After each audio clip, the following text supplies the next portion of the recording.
What's up? Welcome in. Snuffing Torches, Survivor 48, Episode 12 recap. We got myself, we got Nate, and very special guest from Season 47, Sam's second place finisher officially, right? Yeah, runner up. Officially second place finisher. Keeping the string of Season 47 guests going. Sam, thanks for coming on. Of course, Tommy. The minute that I got on Survivor, I was pumped about being on Survivor and also thinking, hell yeah, I'm going to get to do Snuffing Torches with the boys. So, big Stu Lee, been listening to the show since you guys started the show. So, wow. Thank you for having me on. Wow. That's an honor. Well, I'm a surviving balls days. I've seen every episode of Surviving Barstool. I've left a couple of mean comments on the Barstool YouTube somewhere about some gameplay. I'm all into it. Or any anti-Tommy comments? No, I was rooting for the meme of Nick Terraney winning season 1 though. That would have been like all time funny. But so you go all that one. I don't remember. Yeah, Eddie? he was worst winner, bad winner. That guy that won that one. It was me, Eddie. All right.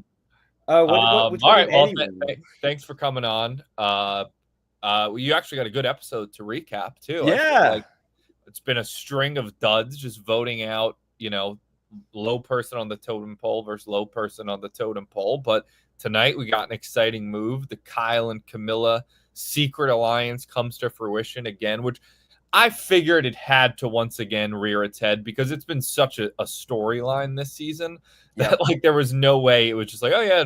And then they came in third and fourth or like fourth and fifth together. Yeah. I mean, off of that, right? Like Survivor editors, the storytellers, they very rarely show us stuff and make stuff like a prominent part of the show that doesn't matter, right? And so there was something about this Kyle Camilla duo that mattered. And I think the question that I've been asking myself and a lot of people have been asking is like, when is the payoff? Why do we care, right? Where is the moment coming outside of, them in the pre-merge with the whole idol play and taking out Thomas, right? And I think this was the payoff of the secret alliance that they're able to kind of pull the wool over Joe and Eva's eyes and target Shaheen here. I think there's got to be one more payoff. I don't think that it's a good move, but I don't know if it's a payoff or at least we'll see what's the resolution. Are they going against each other in fire? Is it at Final Tribal where one of them is there and they drop the bomb of we've been working together the whole time, or are they both there? It's interesting if they're both there and they're both we work together, that would maybe almost split their votes, I was going to say, Sam, if one goes to the jury, is there the thought, I don't know if this is against the rules or the collusion that they can, all right, I'm on the jury now, I'm going to tell everybody that we've been working together and try to. Obviously. Not against the rules. No. Is that I get that. Is that a line of thinking I can almost sacrifice myself for the other person? 100%. Not sacrifice, right? You're going to want yourself to be the one there, but there is a general line of thinking in people. I felt this way on 47. I hit a certain point pretty much at the final 8 once it was the underdog 5 sitting there looking down at the 3 of us labeled as the big threats wanting to take us out. And Genevieve and I had a really tight relationship at that point, and we had been, working together and had just become good friends out there. And when we cut Kyle, we were kind of all right, well, if it's Kyle, it's not one of us, right? We can survive another round. And then we pull off Operation Italy, and we kept kind of fending it off.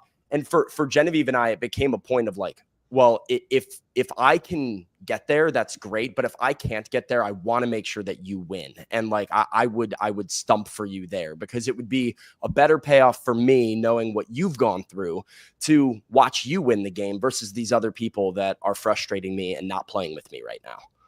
Yeah, I also think that there is an advantage. And I think we might see it rear its head at Final Four. I mean, the finale preview next week, you never know how they cut up. Right. It looks like Camilla's saying to Kyle, I think I have a better chance without you there. For them, I think if I'm Kyle or Camilla, my dream end game is Joe goes out next somehow, some way, and then I win final immunity. And it ends up that the other Kyle or Camilla loses fire making, goes to the jury, gives a stump speech for me, talk to them for a day, and is I've been secretly working with Kyle the whole time.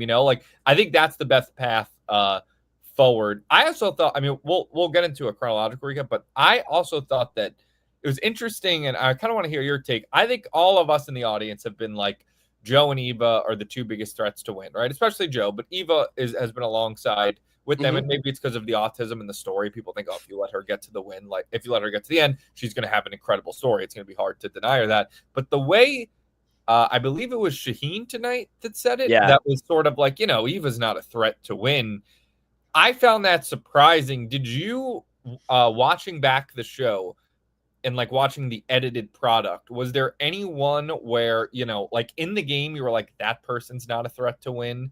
And then in the edit, it's like, wow, they were clearly a threat to win, or vice versa? That's an interesting question. I would say probably not. Only because, like, I think the edit can definitely surprise you with how they edit people, but I don't think the edit, like the edit can show you somebody's entire game, and you can be surprised with how much somebody has cooking behind the scenes. But if that stuff is not apparent in the perception that players have of you on the island, it doesn't matter. Like, you can't win. If you could play the best game and everybody could be surprised at everything that you were doing, but if out there people didn't take you seriously or view you as a threat to win, that to me is what rings true. So I do think people are often surprised at all, like, the inner workings of strategy. I heard a lot of stories from people on my cast about, like, Saul will tell you, I think he said it last week, like, he's sitting at Ponderosa, and every night that somebody came in, he's just like, oh man, my mind's getting blown that all this other stuff was going on too. But I think that stuff that doesn't always make its, like, perception really truly is reality out there, and it doesn't matter what you're doing. What I find compelling about this group, though, Tommy, to your point, is, like, I think they're a mess in terms of who can beat who. I don't think they see it on, like, the same pedigree that most seasons have, right? I mean, Shaheen thought he was playing better than Joe. He thought, I mean, Shaheen thought he was the best player there. He said it on his way out. He said, you guys just took out the best player here, right? And Eva, I thought it was very ironic, his confessional being like, well, if I sit there next to Joe and Eva, I win for sure. And then Eva's confessional is, Shaheen's smart enough to realize he can't beat either of us. Like, it's a complete contradiction every time. Damn, that happened in your season. Teeny, she sat there straight face to the camera and said she's the biggest threat to win, and we all looked at each other like, what are we not seeing? Well, she was on the wrong side of every vote. She always had her head in. She was a good social player, though. But she confidently said, and it's like, when you're out there, are you in your own? You can't be in your own bubble because you're constantly talking to everybody. I think you are, though. Like, that's the thing about a Survivor player, is that you have main character syndrome, and, to everybody out there, the world revolves around you. But what about the paranoia? I mean, the paranoia certainly exists, but there is this idea that, like, this is my journey, right? Everything that you've had cooking and the reason and intentionality behind everything that you've been doing, and you don't always see it for other people. And so as you're going through the game, I think you try and, think to yourself, what is my winning story, right? Like, what is the situation? And so with Teeny, like, I feel like Teeny was aware of the fact that, like, they weren't always in the know on what was happening strategically. But there is this idea of, I have all these social relationships. I've got a bunch of friends on that jury. And if I can play up my social game, that's my winning story. And you have to talk yourself into believing, like, I've got a shot here. That's what keeps you going. Yeah. And some of that is also, like, a producer pulls you in an interview and is like, why should you win this game? Why can you win this game? Right. And then you're giving a confessional, and that's what they use, right? Is right. A very specific question. They're trying to get you to talk about how you're the best player.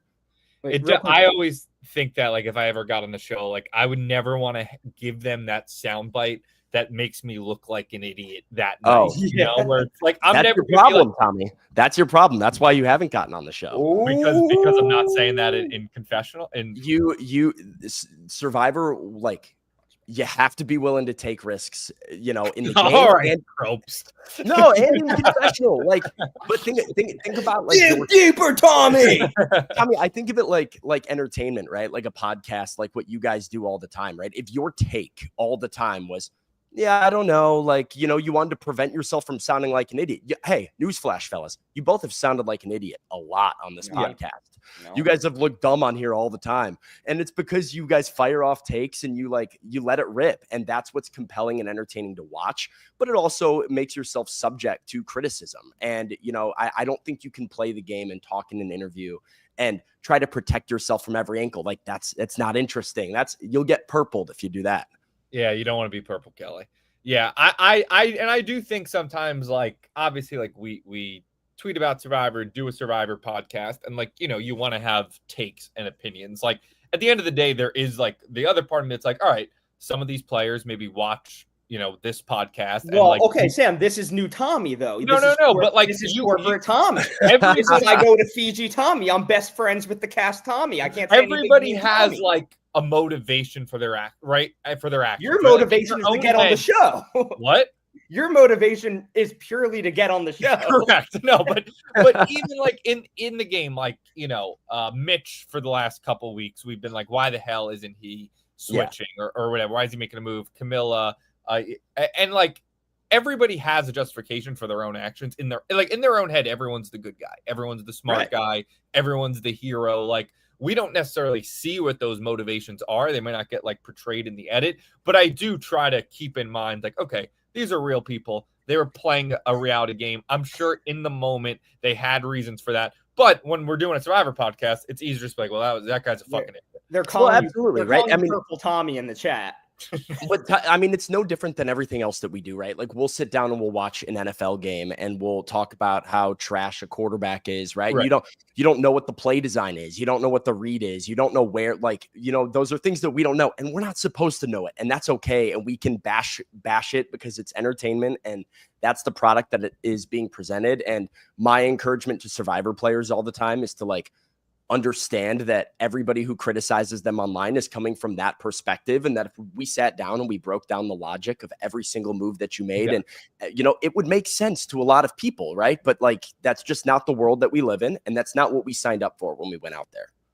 Did you have any were there like any particular, and we'll get back to the episode recap, but we're on the topic, did you have any particular tweets or like comments on, I'm not even saying this show specifically, any Survivor podcast that really got to you, where they like attacked something about you or your game, and you were like, I wish I could fucking like break my NDA right now and tell you why I did this? Maybe they called you a jock. You're like, I'm not a jock. I'm a cheater. Right. I think the biggest thing for me watching the show would have been the Operation Italy stuff and the intentionality that went into it on my part. I think that was different. It was kind of a double-sided coin, right? Like two-edged sword, where I'm watching it and everybody's loving it, freaking out about how it's like this awesome, incredible move. And that was really cool for me. But I was also like a little bit frustrated that they didn't show some of like the fact that I brought the people I brought with on reward with that exact move in mind, and that it was something that I had laid out like a day before I went on that reward. And so like when you have something that you're really proud of and then you watch it on the show and it doesn't translate how you were hoping it would for whatever reason, like that can be the part that's really frustrating. Because I feel like, if I remember correctly, I feel like most people were like, I mean, you guys all got credit, but I feel like Andy was also seeing, because he was in his like redemption arc. So people were talking a lot about Andy for that move. Yeah. And then I think, the other thing that bothered me a little bit was probably, former players, like when it would get personal, like there would be some comments out there about like, oh, Sam's like being a bully and like this and like that stuff. I'm like, all right, like let's not bring, we don't have to talk about it. I don't want to call anybody out, but there was people that were former players that had said some stuff that like that can get to you, especially because it's like,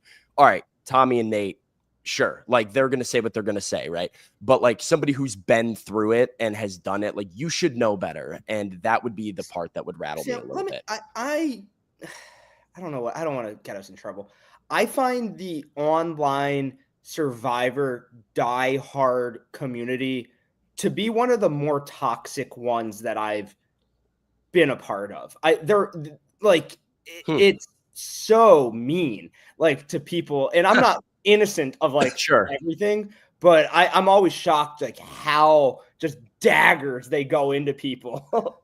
But like, is it different than a sports fan? That's what I'm saying. Like a Barstool fan too. I think the more passionate you are about something, like like we always say, like, somebody on, like, a Barstool subreddit or comment section is going to know how to hit you at your core. And they'll be like, Tommy did this really dumb thing or said this thing and I hate him for this. Whereas, like, the average Barstool fan would be like, oh, yeah, I've seen him on TikTok. He's got some video, right? And, like, someone, like, in Survivor, like, someone in the Reddit on Twitter, on the Survivor subreddit or on Twitter, who's like, this piece of shit doing this move, where it's like, there's also millions of people who just sit down on their couch at 8 p.m. on Wednesday nights and watch it, like, oh, that was a good fun episode of TV. And then they go turn on Law and Order SVU and they don't think about it again. Yeah. And I think it's gotten even more, like, you feel it a little bit more as we've gotten into, like, this new era when so many people that are getting cast on the show are just diehard fans of the show as well.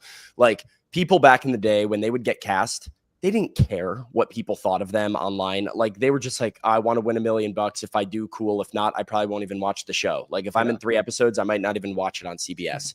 Like, now I went into the game not just wanting to play, not just wanting to win, not just like and do well, but like, you want to leave a legacy, right? You want to be remembered. You want to have an impact on this thing that you care so deeply for. And so I think it tends to rattle people more than ever, because the fan base that you were once part of is now being extra critical of you, or, they're seeing you at your best and your worst, and you have to be subject to that criticism.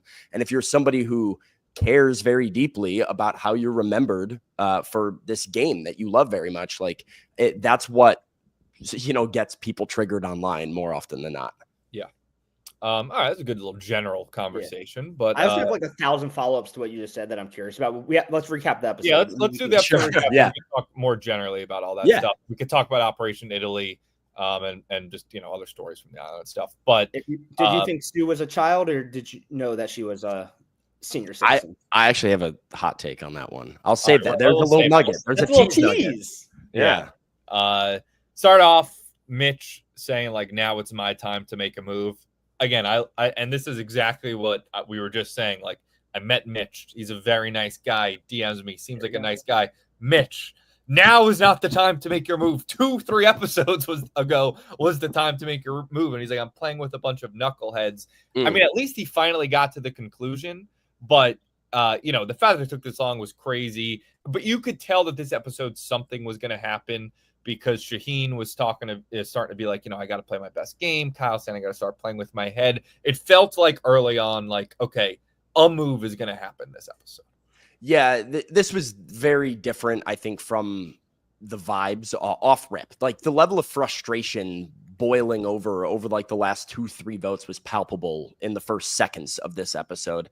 I feel bad for Mitch. Like, I mean, I think Mitch, the story that we're being told of Mitch, whatever it was 2-3 weeks ago, where it was all about Mitch and Willie or won't he, it felt like they showed us that as sort of like the climax of Mitch's story, and he didn't pull the trigger, and now it's just like compounding frustration that he doesn't have an opportunity to pull the trigger. So that final what would it have been, 8 spot where he could have flipped and like forced a rock draw, I think Survivor's telling us that was Mitch's spot. Mitch missed his spot, and now at the final 6, yeah, he's frustrated, but is anybody watching the show feeling bad for Mitch that he doesn't have numbers when the 2 people that just walked out the door were begging him to vote against the Power Alliance? No.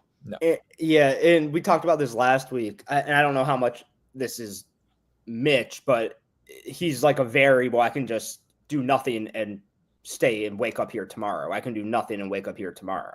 And what's interesting, though, is like what we brought up earlier, is that like on paper, we would all assume Mitch is the guy that you want to sit next to at the end, and that you have the power players in the game, Joe and Eva, being like, we can't sit next to Mitch. Surely we can't sit next to Mitch.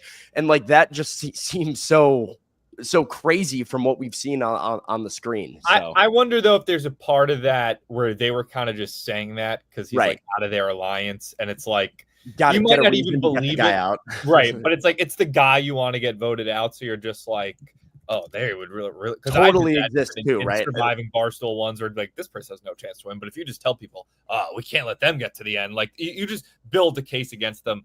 Maybe in their heart of heart, I mean, because Mitch is likable, so there could be an element where they were like, Mitch is likable, he's good in challenges, maybe he'd win at the end. But I think from what we've seen, Mitch has no chance of winning.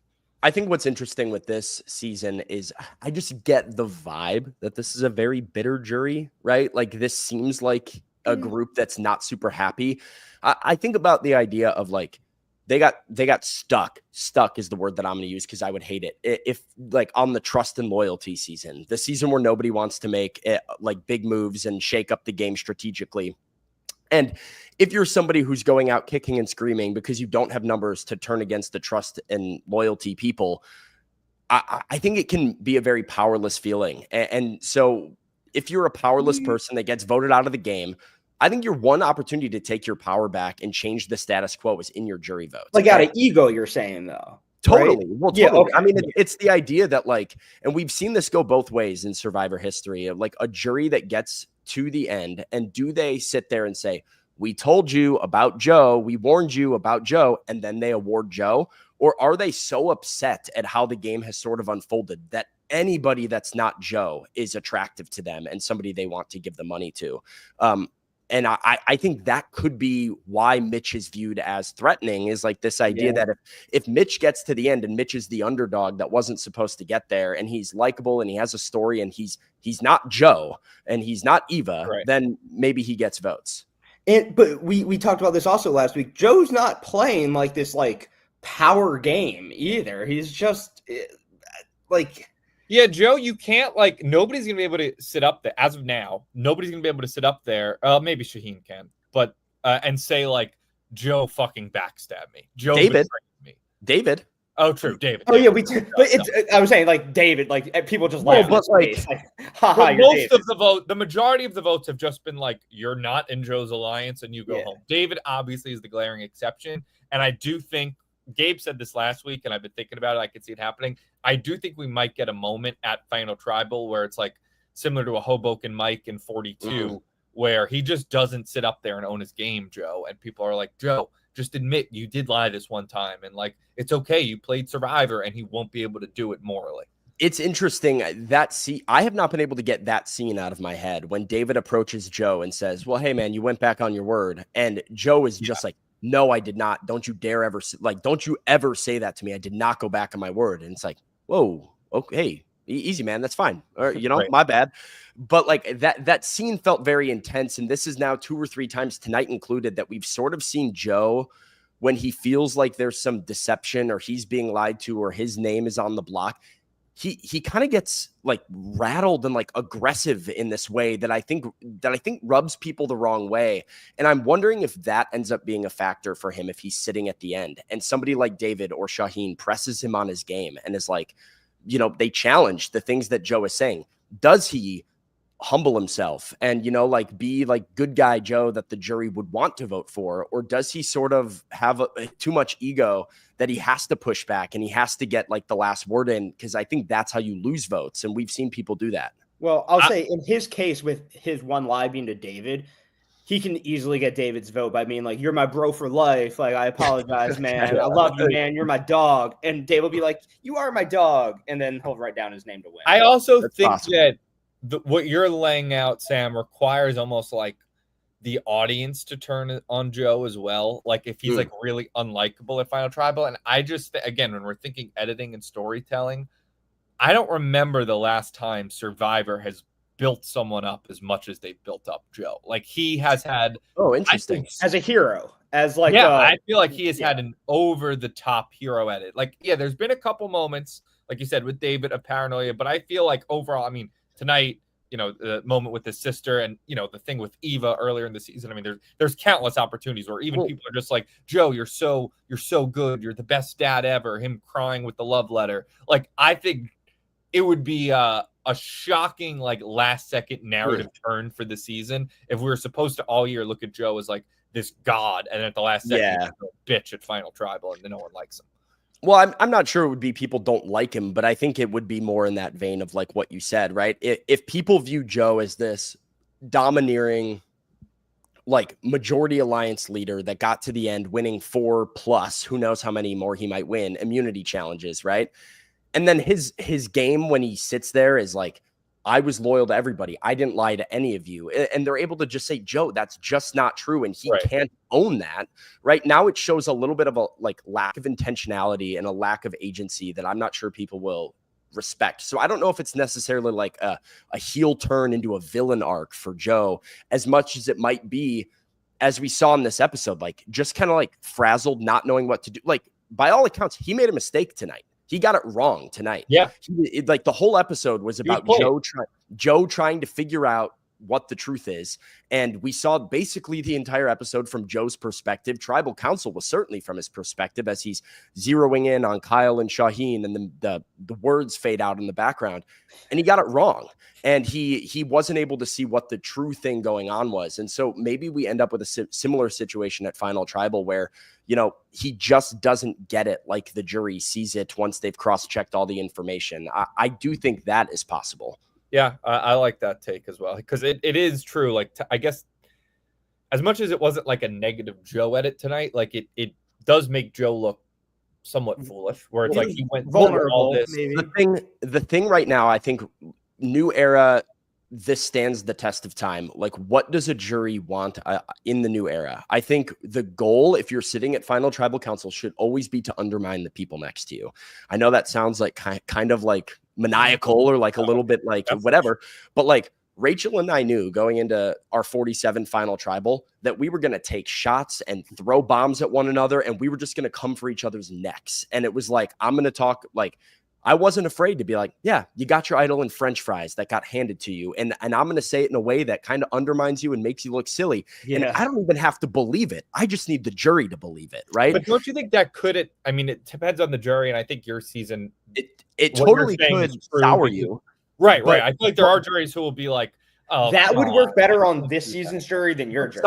Sometimes all it is like, it's like a strategic play, right? Like it's D sitting next to Austin and saying, actually, Austin, I did tell Julie, right? Like I actually did, you know, it's a clear moment of showing I had all the information and you didn't, and I was a step ahead of you. JT and Steven, I feel like, had moments like that. It's Marianne pulling out an idol that nobody else knew about. And when Mike had just played an idol on her and she said, oh, Mike, I convinced you to play an idol on me when I already had one in my pocket.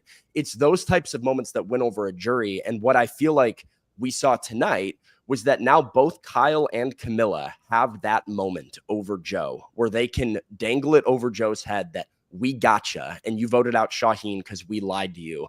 And that could be their winning story and a blind spot of Joe's game. Yeah, I think that we sort of said what's going to be that resolution of the Kyle Camilla Secret Alliance. That could be, and they alluded to it tonight too. It's like, hey, it wasn't just Joe and Eva running the game and us going with them. We were, you know, undermining them the entire time. Here's how. I do, in my heart of hearts, now actually believe, gun to my head, I think Kyle wins, but I would say Kyle or Camilla would be the two. The way they've built them up, and just, I feel like Kyle's been such a narrator of this. And I like Kyle a lot. Like, I think that he has played similar to how I would hope to play. I thought the same way about you, where I think it might just be like, you know, we're straight guys around the same age, and like in an era where it's like there's a lot of different types of people. Where it's like, all right, I think that's maybe a similar game I could play, and I think he's really smart, Kyle. I think there's been a couple maybe misfires, where more just like not getting Joe out yet, but I do it. To me, just in my gut, it feels like Kyle wins this season. Tommy, and Sam, obviously, if it's Eva and Kyle heads up, maybe Mitch is just hanging around, but you think Kyle's winning that vote? Oh, easily. Yeah. I think Eva just seems to have like a spell on everybody, and I think Eva's more beatable than Joe. It's just that's why I took Joe out of it. I think because I don't even think. But I think Kyle can beat Joe. I do too. I think it's tough. Man. I think that Kyle, like if I'm Kyle, I'm like, I want to be at the end with Mitch and then either Eva or Camilla, but definitely Mitch. And it's like if I'm Kyle, sure, could I maybe beat Joe? Yeah. Do I want to make it harder for myself? Right. Definitely not. But it sounds like Kyle's plan is to go with Joe. Like, I thought that was an interesting how Kyle framed this move when he talked to Camilla, was like, Camilla, we need to undermine Joe's game to make him more beatable for when we sit next to him. It was almost like, perhaps their plan here is vote Mitch out at 5 to lock them both. Because what do they want? They want to both be sitting at 4, right? And so if they're going to just like cast Mitch away at 5 so that they can both get to 4, now their goal is to make Joe and Eva as beatable as possible and like make them look as silly as possible as much as they can. Yeah, I just don't know how much else they can do that going forward. I mean, the move tonight helps, but like voting out Mitch, say next week, there's no way you could do that and really put egg on because now Joe and Eva also have an idol at 5, which is like scary. If one of them wins immunity, they're both guaranteed Final Four. Yeah, and they're taking each other to the end. Yeah, and they're taking each other. So I still think a Joe versus Eva fire making challenge would be awesome. I think they'd be lighting each other's fires. They'd be blowing on each other's little timbers. That would be compelling from like a moral standpoint. Oh, I feel like just an emotion standpoint, it's like kind of blood versus water-esque, Like, I mean, they have this dad-daughter relationship out there. It's kind of like what it's manifested into here. But like, if they had to, like, Eva knows what's on the line for Joe. Joe obviously has this connection to Eva that he feels strongly about. So if they had to potentially face taking the other one out, that would be interesting. I think it'd be the best like storyline fire making challenge of all time. Is that a world where Eva and Sarah? I mean, is that the world where Eva wins? Is that she beats Joe in fire to get to the end? Possible. I mean, like, I think that would go a long way. I agreed with Shaheen, by the way. I think it was a very astute point and honestly correct thinking in this week's episode to go after Mitch, because he was obviously plotting this Eva Joe vote. And then he started to think about it a little bit more. And when he started to think about it, he said, well, if he believes he can beat Eva, which he clearly did, sending Eva to the jury does nothing but make Joe less beatable and like more of a stud, because now he has a locked in jury vote in Eva and an advocate for him that's just going to bang the table for like how much Joe should win. So if Eva has Joe on the jury, right? And if the rest of the players in the game view Joe as the Godfather, right?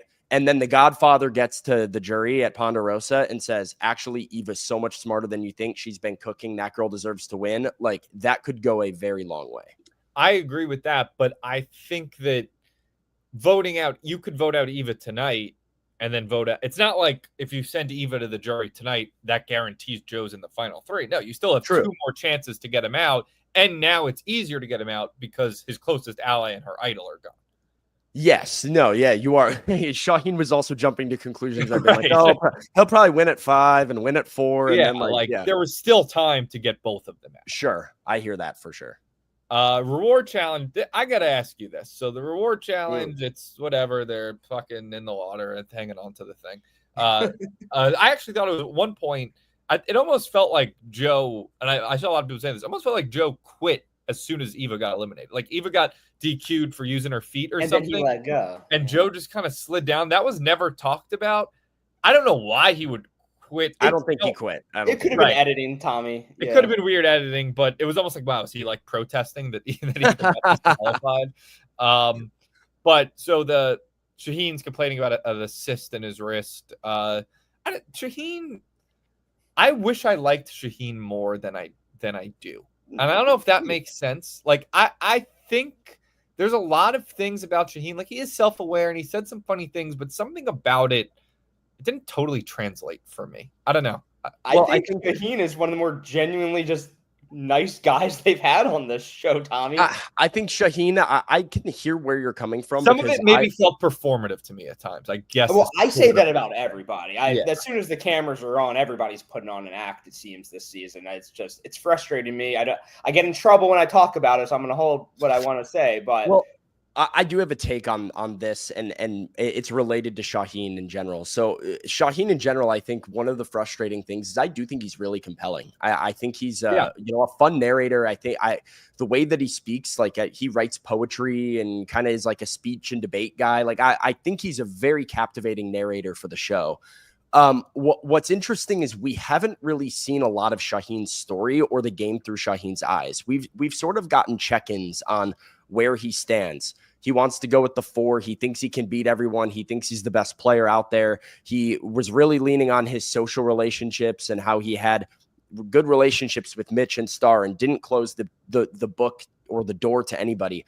But we never got any of that validated by other players in the game.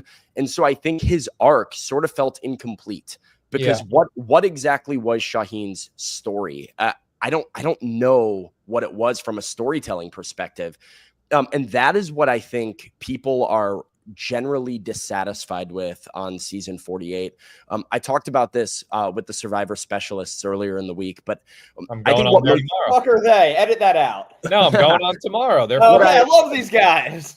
What I find makes a good season of Survivor, if we were to go back and look, like Tommy, what's one of your favorite seasons of Survivor? Cagayan. Sure. Great example, right? A renowned, beloved season. Cagayan is another season that has really fleshed out character arcs for so many of the people that are playing the game, especially the ones that go deep. You get them, you get what their journey has been out there, and it allows you to invest and love and hate them a little bit more. You understand what Spencer has sort of had to go through and how frustrating the Brain Tribe was for him to be on, and how he's just been fighting from the bottom, but now has daylight to potentially win the game. You get that Tony's been in control of this alliance and he's got all the trinkets and he's this kooky character, and Cass is just a villain but is unapologetic about it. And because of that, you've got all these fun people who are kind of doing this up and down journey. It makes the season really interesting because the people that go deep, we've watched them go on a ride.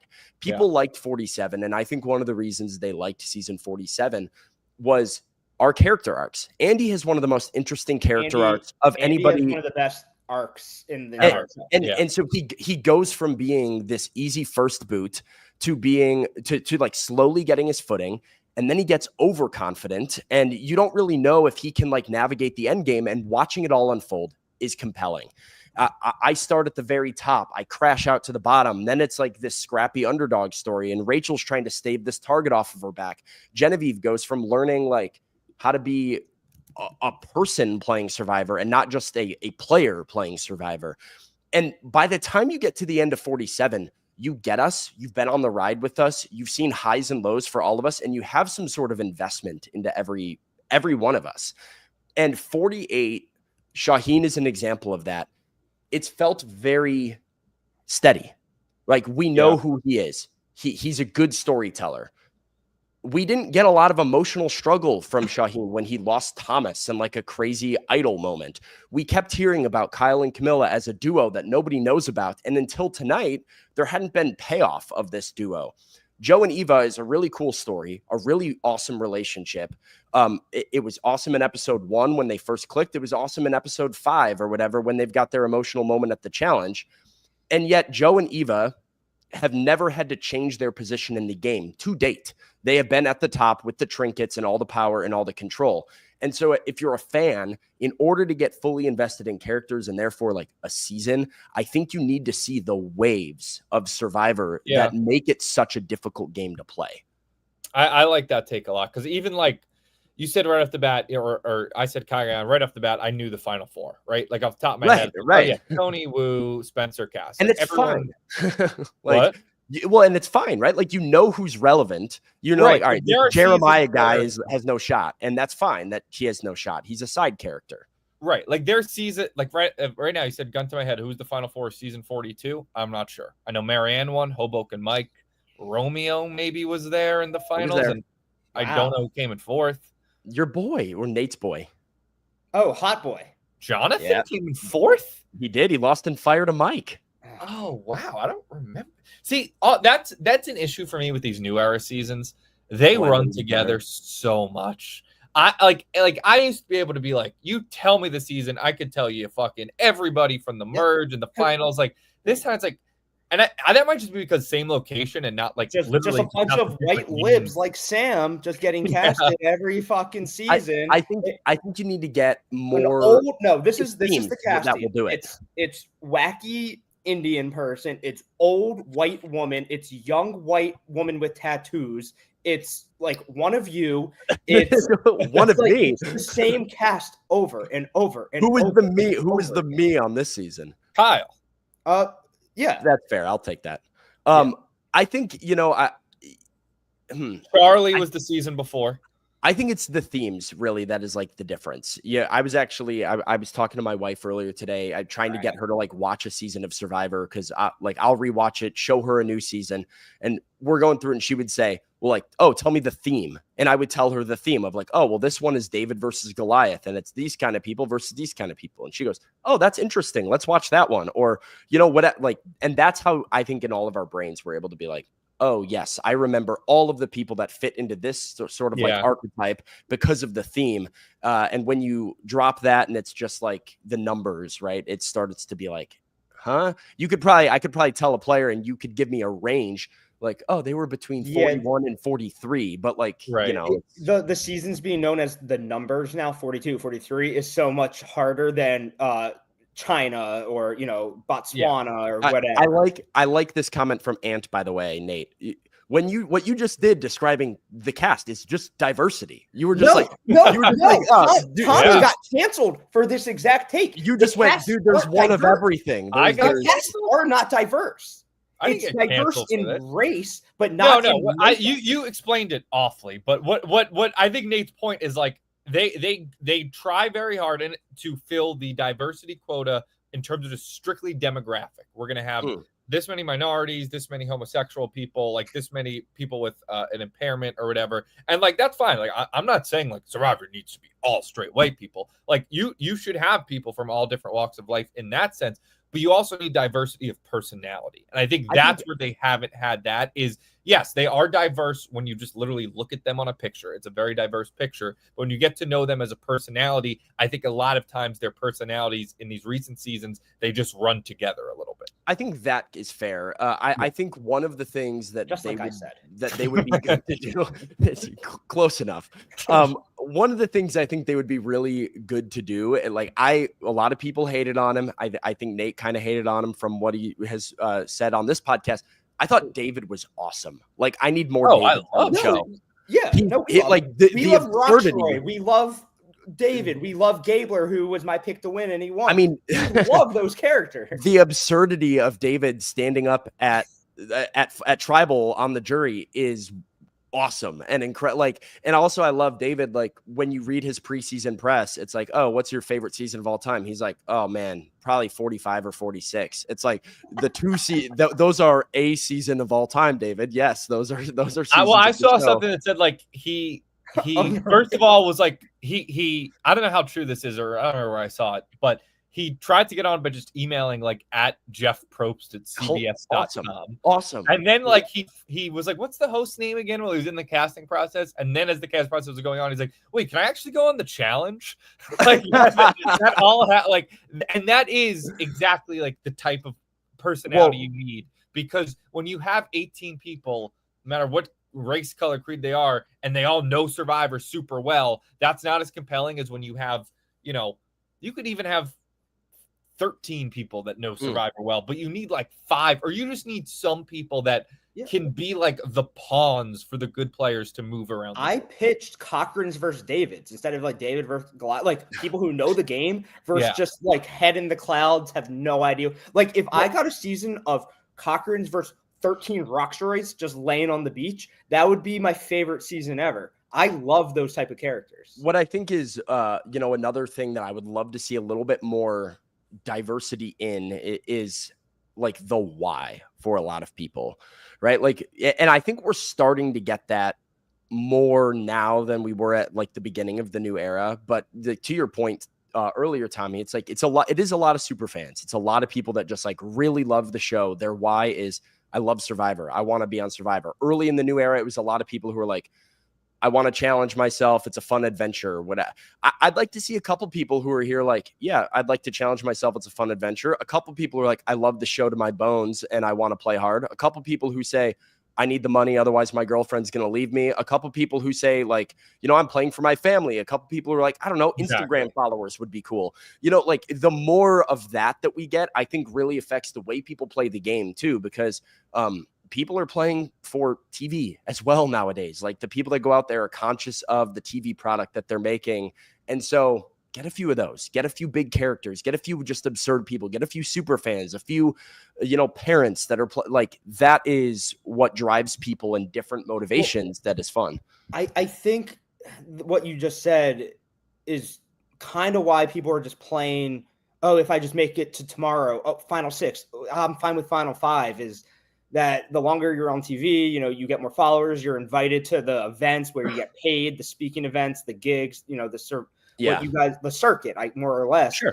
And there's still money after the show in the Survivor world, but you can't make that money if you're the first person voted off. So now it's kind of like, are you playing for the $1 million up top, or is there extra equity? The jury is a real thing now too. Like the idea of making it to the jury, we haven't really ever had that discussed on the show until like recent seasons, where it has sort of become a sticking point that Jeff brings up at challenges and whatnot. Like somebody won't make the jury, and that holds weight, right? Like you go out there, hey, you tell your friends and family, I'm coming home on this day or in this day range, and hopefully I don't come home on this earlier flight, hopefully you don't hear from me. And there is a little bit of like dread of like, I don't want to be on that early flight home. I don't want to have this big opportunity and then only be on it for a couple of episodes. So people get a little rigid and tense early on because they're trying not to blow their one shot. Yeah. I think crazy that they send them back home now. I found that out recently. Where the pre-jury used to go on a trip. Like they would stay at Ponderosa till the jury, then they would go on like a trip around the area.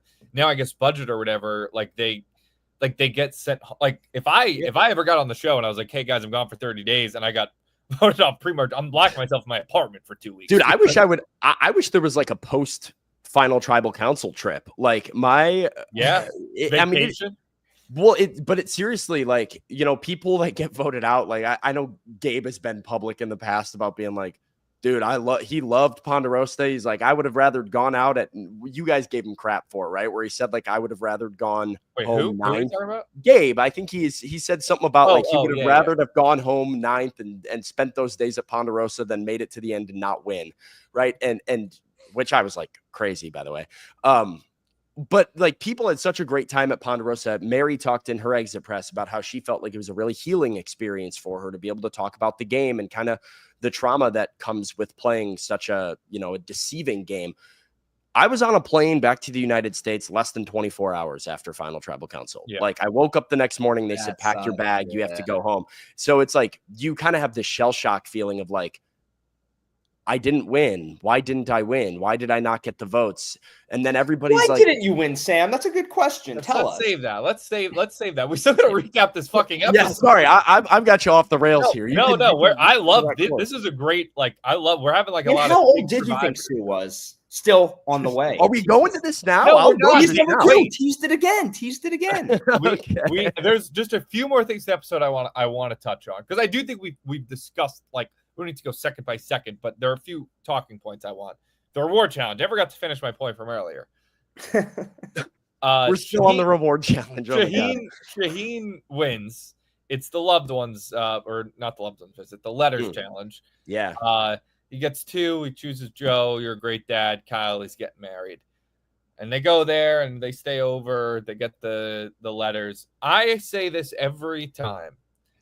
And I probably should have looked this up before, but I didn't. But if memory serves correct, you got a love letter? Tommy, I won the love letters, and I didn't bring Teeny, and I did, and I pulled up, and that created created Operation Italy, and Andy made Operation Italy, but okay. All right, Nate. and that led to Teeny talking about right. I couldn't remember Operation. I knew Operation Italy was a war challenge. It was a very big. So what Tommy's question is, did they tell you, all right, like open it slowly and fake cry? What I want to know is, like, listen, I always say I love my family, I love my parents. Sure. Being away from them for 20 days, like I've gone 20 days without seeing my parents before, not talking to them at all. I've never gone more than, a couple of days or whatever. But I still feel like now again, if it was a loved one's visit and you're getting to see them, I think that's different. I understand getting more emotional there. If I'm just reading some letter that, my mom and dad probably wrote as I was leaving for the show or something. Like, I don't know if I would cry. I mean, again, I know you're alone out there. You're with nobody you know. You make friends. I just always have said, like, I feel like these reactions Bro, are so way over too the top. big. But everybody does it. That I think it must be something like you never get it unless you're in.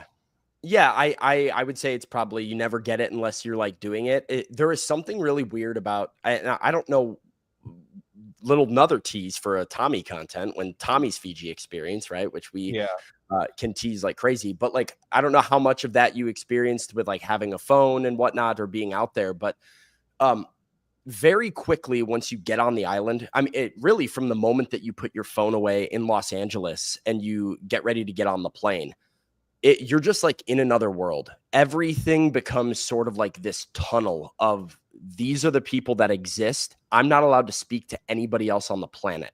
And it becomes very claustrophobic, but then, that's sort of exposure therapy for the people that are going through it. And so when you go through the game, like there were days that I would not forget, but like I didn't get homesick very often because my entire world was on the island. And it kind of becomes like hard to remember, hey, I'm a person outside of this that has a family that loves me and cares about me. And this is not the end of the world.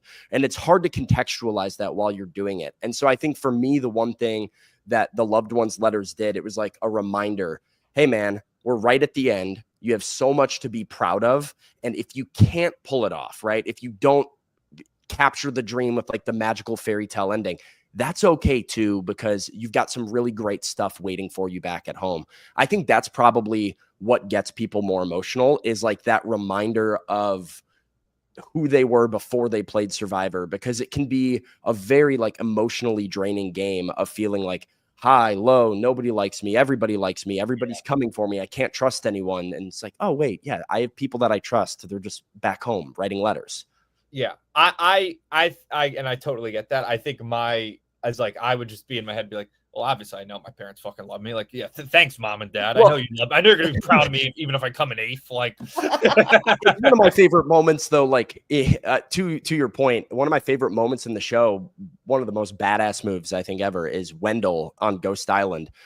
Like, I think he wins the loved ones visit or something like that, or he has a chance to go on a loved ones visit with his dad, and he just like chooses not to give it to somebody else. And then he has a confessional being like, I'll see him in 15 days. My dad will love me more if I win $1 million than if I go hang out with him in Fiji for 6 hours. Right. Like, and that was sort of my mentality too. Like, had I not had ulterior motives for the loved ones reward, and I actually struggled with it. Part of what I struggled with when I was making my decision for who to bring on the loved ones visit was I knew how much it would mean to Sue. Sue had talked the whole game about like her grandson, how much she wanted his little handprint on the letter. I got that, like, okay, this means something to Sue.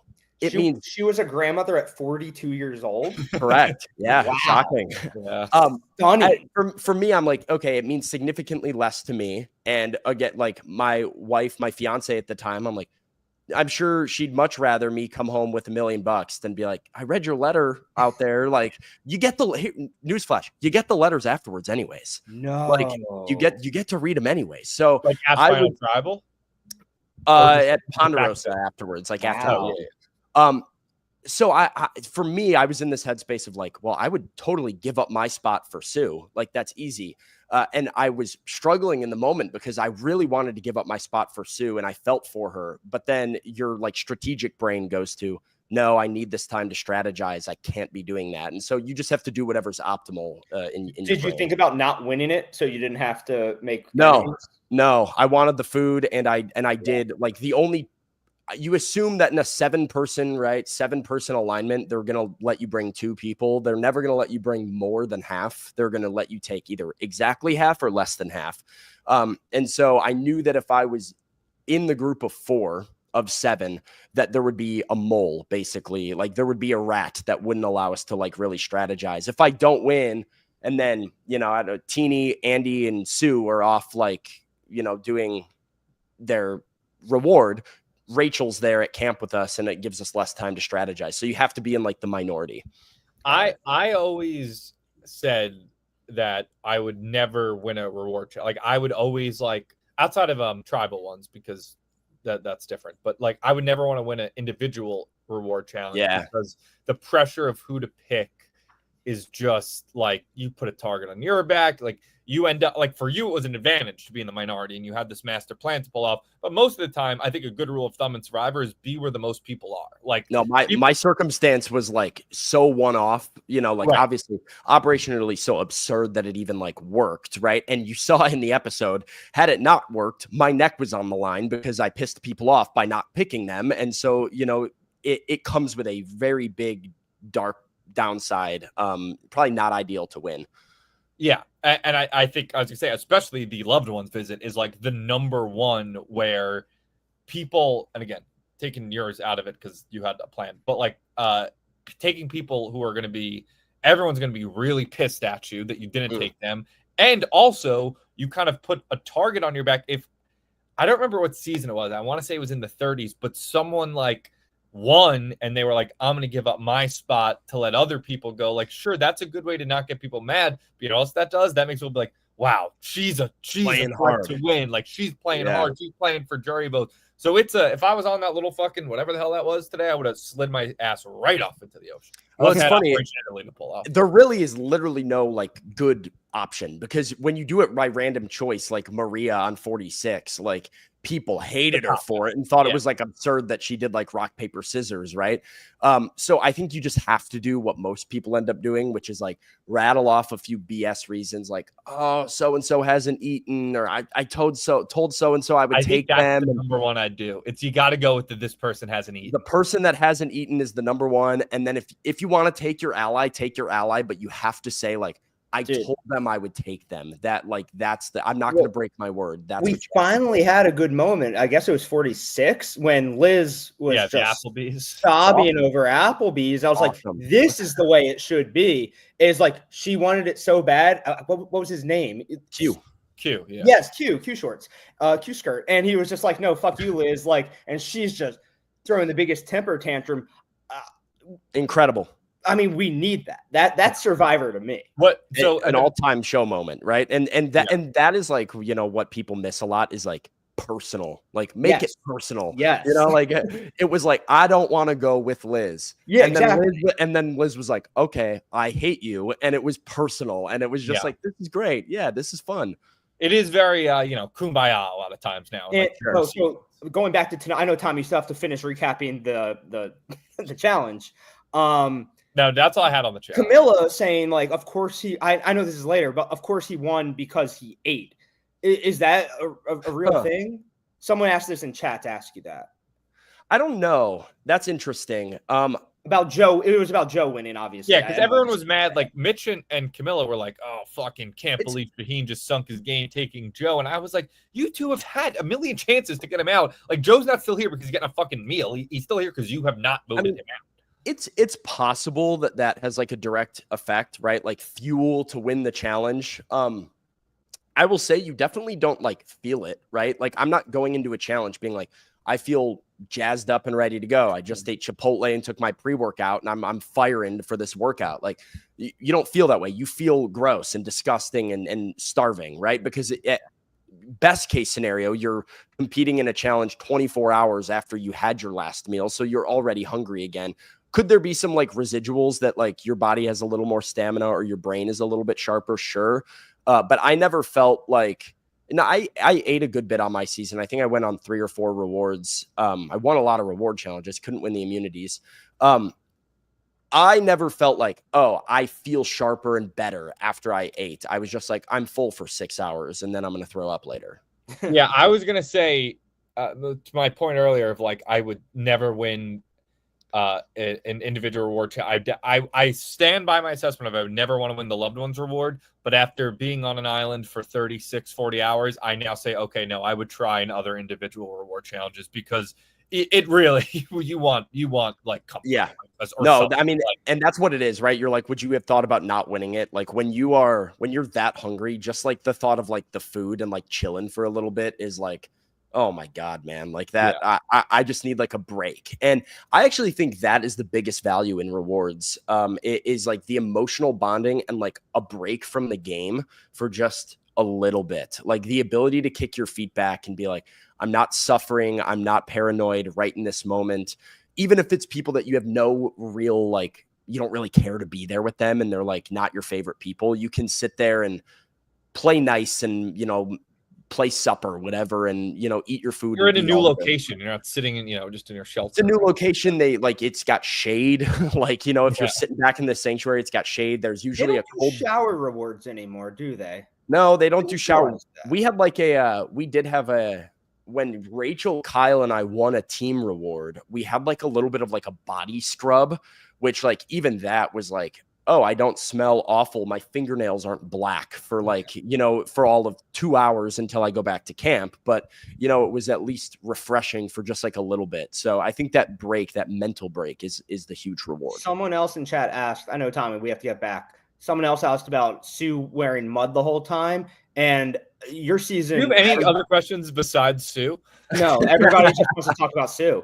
And just how you guys weren't allowed to rinse, like you would do a crawl under the net through the mud challenge. I mean, you did that every day. Yeah. But then you would just go eat cheeseburgers covered in mud. And we had someone on who said the producers told us we weren't allowed to rinse off. Yeah, it's like you're not really allowed to like clean off. I think they like the aesthetic of it, but I'll be honest, like I didn't care. Like you're dirty. You're just gonna be dirty. It's like the alternative to having mud all over you is going in the ocean, getting soaking wet, and then scrubbing yourself with sand, which is also like now you have sand all over you and you're soaking wet. So like either way, you're not going to be the most comfortable. So I think it matters more of like a viewer perspective where you're like, I want to see people's faces and not some mud covered person. But I think Survivor likes the aesthetic of showing you that the game is very real and that we're very dirty. Yeah. And I think it does. I don't know. It is cool as a viewer. Like I don't know. The more like I'm always someone where it's like, listen, and I'm sure I get a similar vibe from you.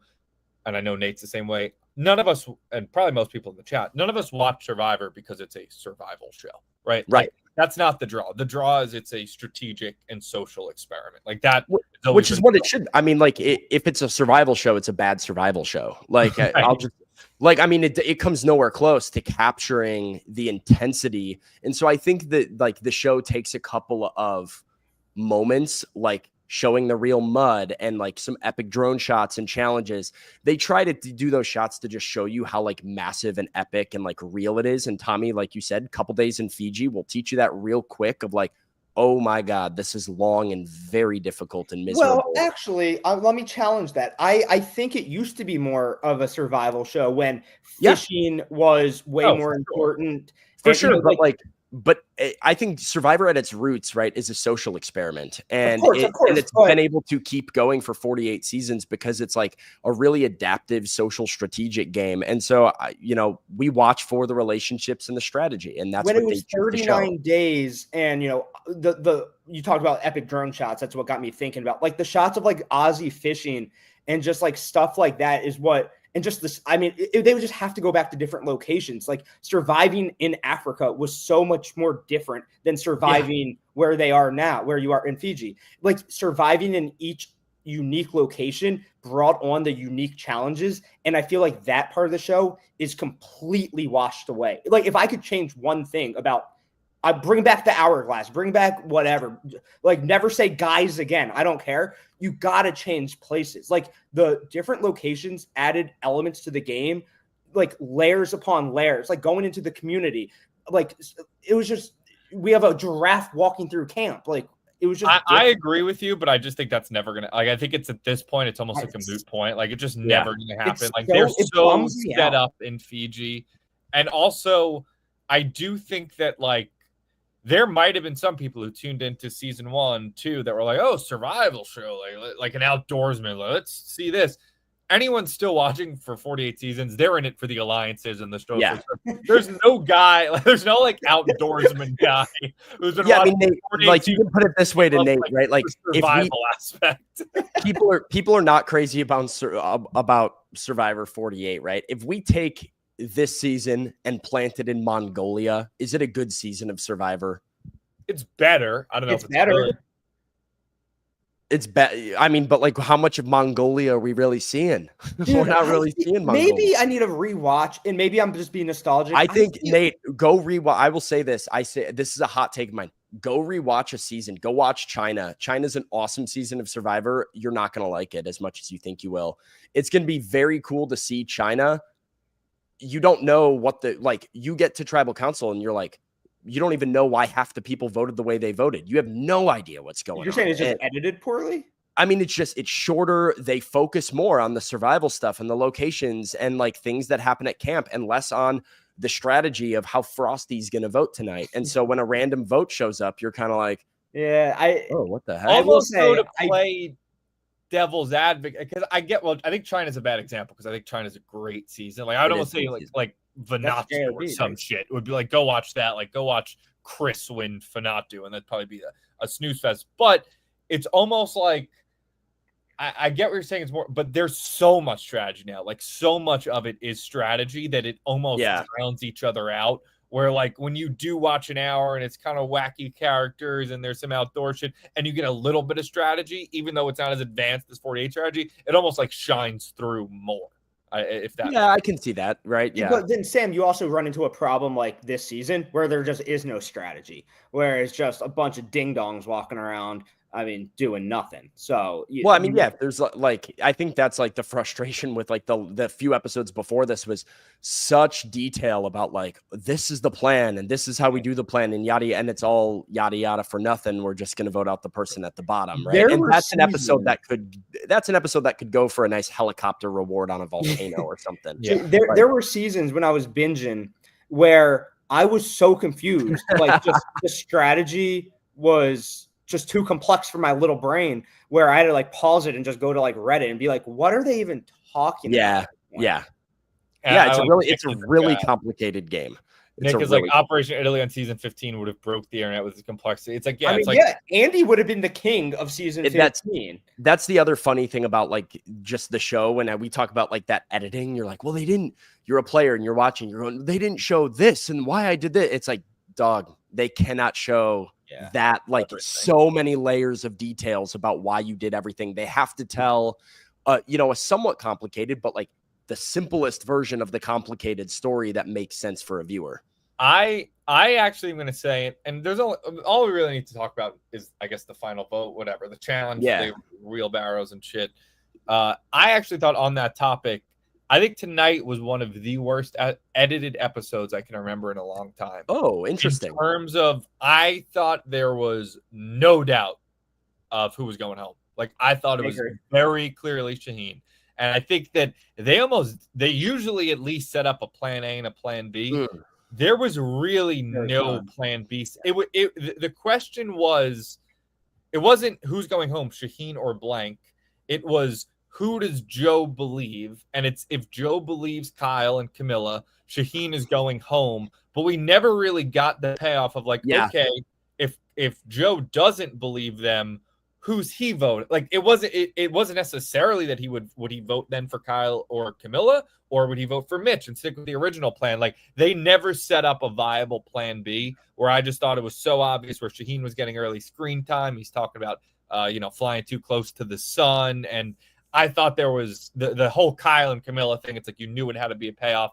Maybe it's just the way things broke, but in my head, from like 8:45 on, I thought there was a 100% chance he was going home. And I think that part of the reason it doesn't even feel like a better move is because of how it was edited, where I think a lot of times the best moves are seen as like, whoa, shocking, where this was a good move, but I was not shocked by it at all. Yeah, Tommy, it's almost like they decided to just show us how it was. They showed us, they gave us the answer at the beginning and then showed us how it was going to play out. Like, which can be interesting. Jesse and Cody, and it works.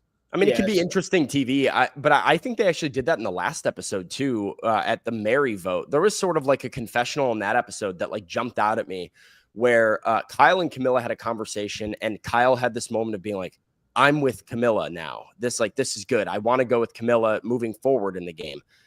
And then Camilla made a statement about like, oh, Kyle and I might like we can make a move against Joe. And I was like, well, the last I heard from Kyle was very firmly not going against Joe. So either Camilla hasn't talked to Kyle to actually finalize this plan, or like we didn't see it and that's an absurd editing choice. And so like this is an example, right? It's like, well, let's just play the world where Joe doesn't believe Kyle and Camilla.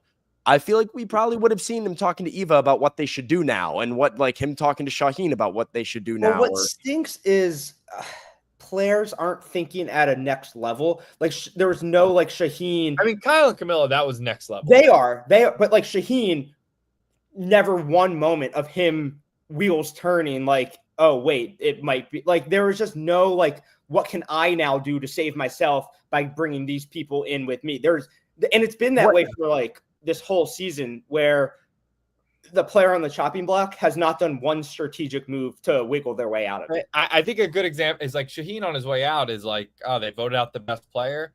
The best player in the season isn't the guy who voted for Mitch tonight. Like, isn't the guy who voted for the GOAT. It's the two people who were aggressive and made this blindside and set you up in Kyle and Camilla. So maybe that I feel bad saying I didn't like Shaheen, because he does seem like a likable guy, but I think maybe it was just that disconnect in terms of how good he thought he was playing versus what we saw as a viewer that made it. Like, and you don't know how much of that. Yeah, you don't know how much of that too is like, you know, how much of Shaheen did we see versus how much of Shaheen was there, right? Like, did they just choose not to show Shaheen's game because this is how Shaheen goes out, right? You know, like those are all questions that you have to ask. But yeah, I certainly like, I thought that was a kind of weird. I could feel the frustration from Shaheen when Joe is like coming at him like a father, right? Where he's like accusing him, but not saying it. He's being vague. And Shaheen's like, do we got a problem, man? Like, what's the deal here? It was interesting. I actually think both Joe and Shaheen handled that poorly. Like, Joe should have said, hey man, here's what happened. Like, I got told that you showed an idol. Either Joe should have not said anything at all, or still come out and said it. Yes, Joe didn't have to do that. Shaheen should have said, he should have figured something out. I don't know. He just sat there like a dummy. Like, he should have figured something out. Shaheen should have been more like, why are you doing this? Yes, like you have to fucking tell me, bro. People are acting weird around me. It's like, figure out why, man. Yeah, he could have been like, Joe, I don't know what you heard, but it's not true. And if we need to talk about it, let's talk about it. But go through my bag, like strip me naked. Like, I don't have an idol. Yeah. You know what I was thinking would have been a good move is if at Tribal, I thought this would have been sick. I didn't think it was going to happen because we went to Tribal like 9-18. But if Joe was like, here's what happened. You know, Kyle and Camilla told me that Shaheen has an idol. I don't know who to believe. Shaheen, if you're telling the truth, empty your bag right now and like let me strip search you. And like a live thing where it's like, if there's no idol, then Joe knows, wow, Camilla and Kyle are the liars. And if he won't show, or if there's an idol, obviously. Here's the real thing that I thought of. You know, I was actually messaging with Omer Zahir from season 42 about it while we were watching the episode. The real play for Joe and Eva here, because they're trying to figure out the truth, is to split their vote. If you are to assume, right, like that they knew where Kyle and Camilla were voting, that Camilla was going to vote for Mitch, and that Kyle, I'm sure, was with them voting for Shaheen. Right hand, is that because Mitch? Mitch I was actually surprised Camilla voted Mitch. I mean, I don't really get that. Like the thing that comes to my head is like, oh, it's to keep up like the lie. It's to keep up the lie that she's not. That with lie Kyle. was shattered when she like told, not shattered, but like I still she's the one who says Shaheen showed me an idol. Why would she not vote Shaheen? Well, maybe because of the idol, whatever. But like, let's assume they know where those votes are going, right? So you know Mitch is voting for Shaheen, okay, and you know Kyle is voting for Shaheen, okay, and you know that Camilla is voting for Mitch. What you can do is split your votes. One of you vote for Mitch. One of you vote for Shaheen. If Shaheen votes for Eva, if Kyle is telling the truth and Shaheen is voting for Eva, it's going to be a 3-2-1. Shaheen's going to go home. If Shaheen votes for Mitch, and then you think, okay, well, maybe Shaheen was telling the truth, then it's a 3-3. You can vote Mitch out, keep Shaheen, and you know that Camilla and Kyle just lied to you, and now they're on the bottom. Hey, Sam, that would have been the way to. I like that. Sam, when you were out there on the island, how easy did that stuff come to you in real time? Because I would say I'm about a 1 out of 10 good at that in real time, figuring that stuff out. But you and Tommy are like very sharp at it. I don't have that brain. Yeah, it was pretty easy out there. I think that was probably the one thing that I was surprised by playing the game is people talked a lot about like mental fatigue of like, you just don't think of things in the moment because you're so tired. I felt like my brain was working pretty much the whole time. And like, I mean, there were 80 different moves and scenarios that I played out in my head that could have worked and could have been deployed that I chose not to use, right? Because you try to think about like, what's optimal, right? Is this dumb? What is the end goal of this? Does this get me where I want to be? But you got a lot of time. And so like for me, anytime I'm laying around, if I'm not having a conversation with somebody, it was just about crunching numbers and how do I, finagle enough votes to would get my White way. Sox Dave ever pop into your head? You're just laying there and you're like, what's White Sox Dave up to today? Which White Sox Dave challenge has he taken on this week? Yeah, maybe. Yeah, I mean, I guess to sort of tie a bow on it before we go into more general stuff. Like I think it's a elaborate and smart move from Camilla and Kyle.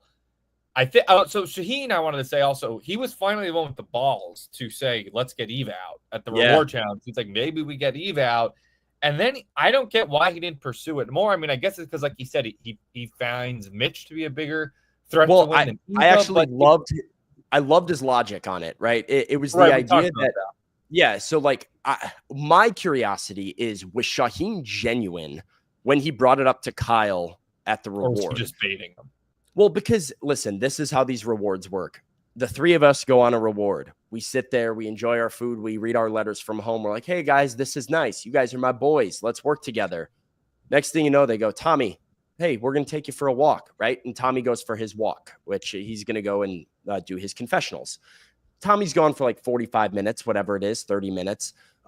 Nate and I now have 30 minutes, 45 minutes without Tommy. And we can sit there and talk about Tommy behind Tommy's back and say like, well, what can you tell me now that Tommy's not here? And then when Nate goes, Tommy and I are going to do the same thing. And when I go, you two are going to do the same thing. And so, you're always giving somebody some sort of a pitch about like, what if you and I worked together and didn't include that person, blah, blah, blah. Or what if the three of us work together? What, so on and so forth. So my curiosity is, Joe goes for this walk. Shaheen is trying to entertain Kyle as like hey, it's the two of us sitting here. How serious is he about the idea that he wants to vote out Eva? Because back at camp, he very quickly pivots on that idea. And it doesn't seem like he's motivated to vote out Eva anymore. So was that just him entertaining Kyle and Kyle took it and ran with it? Or was it actually something that Shaheen was considering at the time? Yeah, I don't know. I kind of feel like he was considering it just because even earlier in the episode, he was talking about making a move against Joe. Like, I think if Joe didn't win immunity, Shaheen would have made him try to make a move against him. And, when he wins, it's like, all right, it's just not the same. I don't know. Maybe it's more like, is Eva really worth the move? Like, Joe's worth the move. Is Eva worth the move? So maybe he thought about it over. But he even brought it up at reward. He said the smart it was before Joe won. Before Joe won, he said the smart place to get out Eva. Maybe is that him thinking Kyle's more likely to turn on Eva and entertaining it to Kyle when he didn't actually mean it? Like, could be. But basically Shaheen was loyal to the end to Joe and Eva, and they got played by Kyle and Camilla. Good acting. I thought for a second it was going to completely blow up in Kyle and Camilla's face. When Joe was like, I'm reading the body language and I'm watching their eyes, I thought it was going to be like, and I knew Kyle was lying. He was close. I would have been, I've said, like, I was sort of joking. And I was like last week, I'm like, I'm fully on Team Joe. Like, they're too fucking stupid to vote him out. I'll just root for him, whatever. If he like had a true Godfather moment where he was like, you're lying to me, Kyle. And like, you put it all together. Then I'd be all in on Joe. Then I'd be like, all right. But it felt like that's what we were building up for, right? Like we got a lot of like good emotional moments from Joe and like the story with his sister, and he wins immunity. And it's like, it was a really good Joe episode. And then as he's sitting there stewing, it almost felt like everybody flew too close to the, like maybe Shaheen said Icarus time about Kyle, who flew too close to the sun. And then Joe was about to snap his fingers and you're gone, buddy. But we never quite got over the finish line. Yeah. And I actually think that maybe it was just editing, but like, I don't even think Shaheen did fly that close to the sun other than like throwing out his name. Like he voted for Mitch. Like he didn't really come up with a plan to turn on Joe or Eva. He just got played by Kyle and Camilla with a great move. Yeah, it happens to a lot of people. You just have to assume like, hey, whatever I say to you is probably going to go everywhere. And you have to be cautious of that sometimes, that like this can be used against me at any time. I think that's the toughest part about Survive. I mean, obviously I've never played the real show, but from even like Surviving Barstools or I mean, I can't even count but whatever. Like there's from like you don't know how many things Rhea's going to text to people behind the scenes and cheat. No, wow, we got an anti-Rhea. Dave Portnoy should have won. I thought Rhea played a great game. I thought she was a deserving winner, but Dave obviously played great too. But we'll debate it. Dave could have kept Mubi, gotten rid of Rhea, blah blah blah. Whatever. Through it is like the debate. What I'm trying to say is the debate, and I think of it as I'm watching is like, do you want to be the guy that takes the safe move, but like then you get the aggressive move pulled on you? Where like that's what you have two options, right? Like for Shaheen, it was he played safe. And he had like the aggressive move get pulled by Kyle and Camilla. But there are times where the person who makes the aggressive move ends up biting them in the ass, right? And like you would have been better off just playing it safe there. Yeah. And so I think that's sort of the number one thing in Survivor you have to wrestle with is, and I'm sure you could speak to it better than me, it's just like, what is the timing of making that move? Yeah, it's like the tallest poppy gets cut is always like the phrase, right? It's like somebody's mowing the grass and you don't want to be the tall blade of grass. That's, easy pickings. So, it's all about positioning yourself somewhere in the middle and then timing up that rise, like right at the point where nobody's going to be able to get you out. And so for everybody, it looks a little bit different. And, if you get it wrong, that's how you end up being the big threat that goes home at 8 or whatever. And if you get it right, that's how you end up timing your late surge just at the right time where you're like the standalone obvious winner. Yeah. Any other questions about or any other points you guys have about this episode specifically? One of the better episodes of the season, probably. She updated jib cut. Sam, your first ever jib cut. Your jib cut of the week. Nate, we'll start with you. Start with me? Yeah. My jib cut will go to Camilla because I liked that she said straight to the camera that she loves being out there and just running people over, backing up and running them back over again. I found that very refreshing. If she did get a final tribal speech, I think she'll just cop to everything she did, and that hopefully will earn her some points. I don't think we ever really are saying that she's going to win, but I like that at least she owned her game tonight. I thought she was going to win really until tonight. Tonight was like when it flipped for me. Like she's been good. She's been good all season. It's just there's something missing, but I like the cut of her jib. I like the cut of Kyle's jib. I'll go ahead. Sorry, Tommy. No, you go. Kyle, I've enjoyed Kyle all season, and I've kind of been waiting for this unleashed Kyle, this Kyle that's playing the game, that's Kyle that's backstabbing and scheming. He seems like a really just charming guy that's got all of these people in his pocket. Like he's got great relationships. He's got a mind for the game. He's perfectly capable. And it was nice to see Kyle finally, I liked the moment where he said, I've got the moral, okay to play how I've been wanting to play. And he was just like a demon from that point on. So I liked Kyle's determination, kicking it into gear to go try to win the game. Do you feel that this season doesn't have, nobody has the killer instinct almost? I'll give Eva credit. I think she does. And she just doesn't have to use it. But I could see her being super villain if she had to be. No, I don't think so. I don't think Eva has it. I think Eva is just knows why she's out there. I guess that's what I'm saying. No, she would never turn on her alliance ever. I think if she had to, she could. I think she could. Like, I don't think so. She's not pleasant. Like, I don't know. I disagree on both points. I think she's rather pleasant, but does not have killer instinct. No, there's something about her that she's. I think she's like Nate's the biggest Eva hater. I think she's like. I think she's like casting spells and stuff. Like, I think she has like just something about her where if she wanted to. Nate, like, are you? What? There's something about her. She has autism. Like what do you like? That's her. Like, there is something about her that's different. Like, and she's open about it. She has autism. Bro, the entire cast does. Good Outlast Out Autism. Like, that's the show.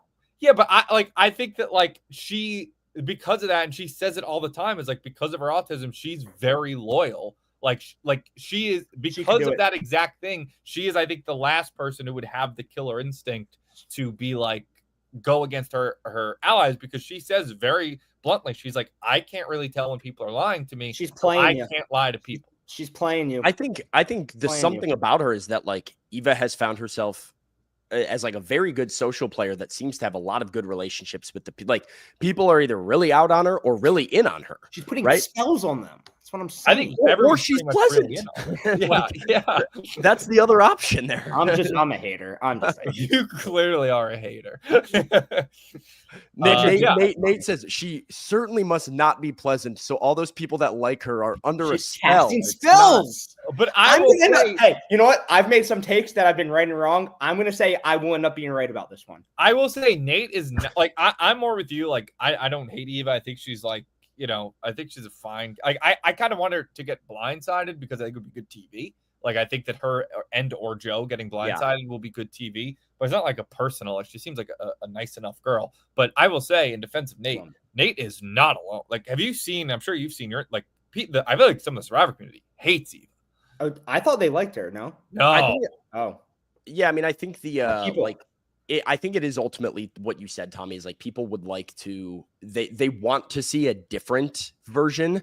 And that is where I've kind of fallen on it, is like, I would love to see a Joe-less Eva play the rest of the game. Like, that to me is compelling. What Eva does without Joe, or even just like Eva under the idea that like Joe might go home. How does Eva like scramble? What kind of thing does she put together? Like that. Headline: Sam says woman needs man to play a game correctly. No, without is better. Like way better for me. The fact that it hasn't changed much, and so like a lot of Joe and Eva's confessionals have been very one note. I think is like where people are growing a little bit agitated. Do we think that the final four is just going to be the two duo? Like, was it staring us in the face the entire time? Does seem like it seems like there's absolutely no reason to vote out Mitch at the next vote, right? Like, no, I think that's exactly what they're going to do for both of them.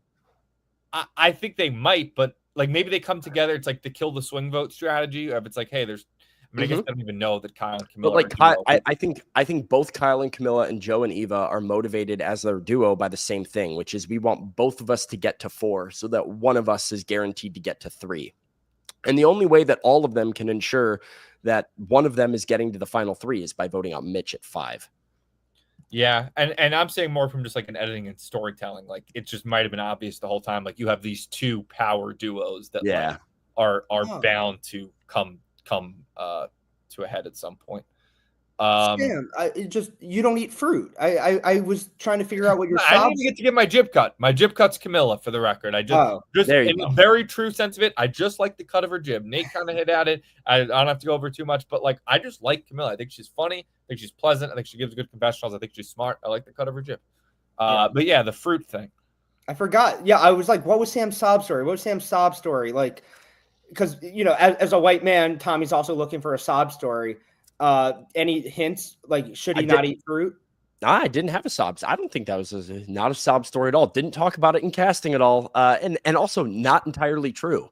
Like half made up on the island while I was out there. The whole. By you?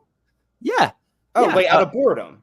No, like, I mean, out of the idea that so much. Everything is sort of intentional when you play. At least for me, it was all like intentional. And my thinking going into the game was, how do I defy the first impression that a lot of people are going to have about me, right? Like, how do I become as sort of like fun loving to be around, just kind of like here for a good time guy that like, so I wanted to play with the girls and I went to the girls. I'm like, hey, me and you three, this is great. I didn't want them to think I had a ton of like strategy going on. I didn't want them to know that I had, like Andy in my back pocket and Sierra in my other pocket and that I had both like options. I also was just trying to be like the guy that's the vibes guy, that glue guy mentality that I talked about in the premiere.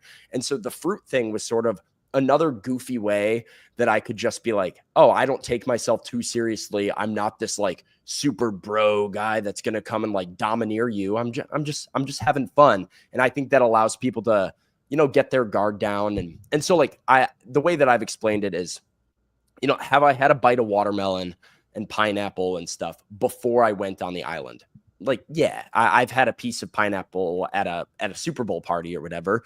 But had I sat down and like actually had pineapple as something that I wanted to like sit down and eat and try? No. And do I eat it in my daily life? No. And had it been years? Yeah. Because many people eat pineapple in their daily life. Well, but like also I eat fruit. I eat fruit all the time. I just eat the same kind of, Nate's going to go get a pineapple. Yeah. I eat the same fruits, right? Like I eat strawberries and I eat grapes and I crushing cans of pineapple juice. And pineapple. Pineapple juice is good. Yeah, just crushing. Oh, juice. Okay. I can. Yeah, it's delicious. But it's funny you say that, like, and I actually even thought that watching your season of like, because I always, and I said it earlier about Kyle, where like I try to put myself. Do you have a time limit, by the way? You need to get out, or not immediately, but we'll be done with start wrapping. Well, I have so many questions. Yeah. So many Sue questions. Let's rattle them off here. Yeah, we can do another one at some point. But you never answered the Sue question. Is exactly how I think I would approach the show, and I think that as I was watching you last season, you did like more than most contestants I've ever watched. A lot of like, oh, that's how I could see myself playing. And like that little soliloquy you gave about the fun loving thing, I think is like definitely something I would try to. The glue guy, man. The glue guy. Yeah. You just got to be everybody's like person. All right. Your Sue thing, Sam. Sue story. Sue, did I believe that she was like 45? No. But also, I don't think I like questioned it as much as most people at home were like, obviously she's older than 45. I was like, okay, sure. Things in Survivor, people lie all the time. Almost everybody on the cast lied about their job. People lie about their age. People lie about all this kind of stuff. For me, it was like, do I care? Right? Like, is this something that I need to question? Does it matter? Sue being 45 versus 59, didn't care, didn't matter, was not something that like changed my perception of her at all. I would say I probably would have pegged her as older than 45 for sure. I think 59 was way higher than I would have had Sue, and I thought it was really impressive. Like, there's a moment at Final Tribal where she says she's 59, and like my jaw drops, and it was totally genuine. I thought she would be like, oh, by the way, I'm 52, guys. And I was like, 59? Damn. Like, that's a hard game to do at 59. Another question. One here. Wait, I have one. Basically, it said, would Andy have won if he got to Final Tribal? I had one queued up. No, I don't believe so. Wow. Can you repeat that? Would Andy have won if he got to Final Tribal Council? That's my opinion. Rachel still would have beat him? Yeah. Yeah. Interesting. I forgot like the whole you and Sierra thing. Like that was a storyline at the beginning. I don't even know if I really have a question, but like was your people were like what the fuck? Yeah. No, I mean it was like a weird thing that like was kind of inexplicable. I was actually surprised that was such a big part of the show as well. I was like, they made it a big part of the show when like I'm sure people were friends all the time. I think it's just because you're two like attractive people. I had to assume it was just like kind of a moment of being like, why is this like a big deal on the show? And like it just kind of took like talking to some of the other people like that you're out there with. You're like, why was this a big deal? They're like, I don't know. It was just like a silly joke, and then you move on and. Reality TV too, where it's like they want to build up something that's like a show. The phone situation, you get back, turn on your phone. What did you miss in the world? The White Sox sucked. Yeah. So I knew they were bad. Man, they sucked. Losing the final three, still worse. But like, I can dodge the 121 losses and choose not to watch them. Can't escape what I had to live in real life at Final Tribal. That was weird. I'm trying to think what else was big. We were fortunate. 48 is the real, all of these people that are playing right now Trump got shot and Biden dropped out while they were gone. So I think the biggest thing for me, I was like, oh, Scotty Scheffler got arrested. Interesting. It's like, I just got back in time for the. At what point on the island without the phone do you almost like feel relaxed without it? Like, I'm not checking my pocket every 2 seconds. I think by the time you start the game, like the 5-day like pregame period, like really detoxes you from everything. Like, and it's a difficult like week where you're just sitting there like scratching yourself, being like, "What's going on?" Like the NBA finals are going on right now. I need something to do with myself. But by the time that you get into the game, it's kind of like your brain has slowed down a little bit and been detoxed from the high stimulants of the world. You weren't vaping or zinning or anything, were you? No, I'm no nicotine in my everyday life, which was huge going out there. And then I went like cold turkey on caffeine because I've like a coffee addiction. And about a month out, once I finally got the call, like, okay, hey man, you're going. I did not touch coffee for the rest of the time. And I tried to work out as much as possible with like no caffeine, no food in my stomach, and tried to like tough out some workouts because it's like, well, hey man, you're in a challenge. You're not going to be like feeling the best, you know, you're going to have to like get gritty. So that was kind of my prep, was how much can I do when I'm, you know, forcing myself to. Did you learn to make fire and learn how to swim better or anything like that? Did not learn how to make fire. Didn't really touch fire, which was a problem for me when I got out there and I went to go make fire. And then I was like, oh, I'm in the fire making challenge now and I don't know what I'm doing. So that was swimming. I did a lot of, and you don't need to know how to do it at all. It was a waste of time. So really? Yeah, it was like you swim 50. As long as you're not like a total liability in the water, you're fine. They're not doing like Michael Phelps Olympic races. Right. Yeah. What do you think is one or two things, hypothetically, somebody wanted to get on the show that they really should practice that like maybe surprised you, where it was like, wow, I wish I spent more time doing this or that? Whether it doesn't have to be physical, it could be a mental exercise. Yeah, I would say, is it just walking around without food? I would say, yeah, like the easiest way to say it is like get comfortable being uncomfortable. Like, even if here's a dumb, weird sort of like thing that I did, is I used to live on the very top floor of my building when I was prepping to go on the show. And when I would get in the elevator to go to the top floor, I would hold my breath and I wouldn't allow myself to breathe until I was like off the elevator. And then eventually it got easy enough that I was like, I have to get off the elevator and walk all the way to my apartment. And it was just like pushing my brain, where it was like the moment your brain says no, you have to say, shut up. Yes, you're forced to. Because those challenges that you're doing, regardless if like breathing is part of them, they're very focused based. They are very like, you cannot lose concentration, and your brain is going to tell you like to chill out, and you have to say no, shut up, lock in repetitively. So it was like that idea of, I'm going to be really uncomfortable and force myself to be uncomfortable, and then, you know, performing in that situation. Another question that I know you answered for me over like a DM, but I want you to say to the world, because I think me and everybody was like, all right, Operation Italy, right? You know, it's a good name, but if we're talking, you know, a heist or a big plan that was Italian themed, the Italian Job was staring you guys right there. In the face. Yeah. But you said you wanted that, right? We when we were trying to come up with it, we said Italian Job. It's perfect. It's perfect. We're sitting there in the middle of the night. It's dark. We're like giggling with like, you know, I had like a full bottle of wine in my hand, just sipping out of the bottle. We're so pumped. And then eventually our producer that was there with us said, hey guys, we're not going to be able to do the Italian Job. It's a trademark thing. You got to come up with something else. And we ended up settling on Operation Italy, and we were not happy with it. We were kind of pissed. We're just like, hey, yeah, it's fine. But like, the name is the Italian Job. Like that's what the name should be, and nothing else is going to satisfy it at that point. I'm glad you could clear there on that, because that must have been frustrating for you too, because it does, like, from an audience perspective, it's obviously such a fucking layup that you've just been gritting your teeth, being like, we thought of it, you fucking idiot.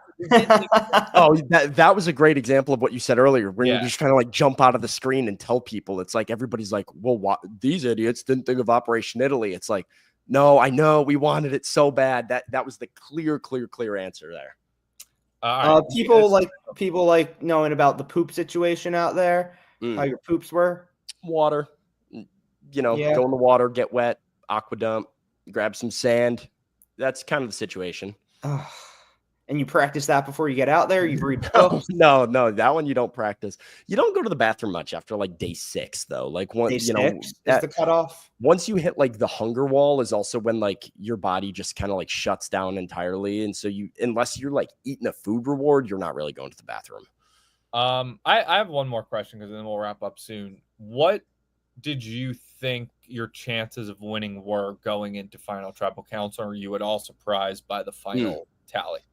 Yeah, I was definitely surprised by the final tally. I went in thinking it was like, I thought I was like the underdog, but like I'm like a plus 210 underdog. Like it's not crazy, right? Like I thought, I basically in my head, I thought I had 3 votes and I thought Rachel had 5 votes and I thought I was trying to flip 2.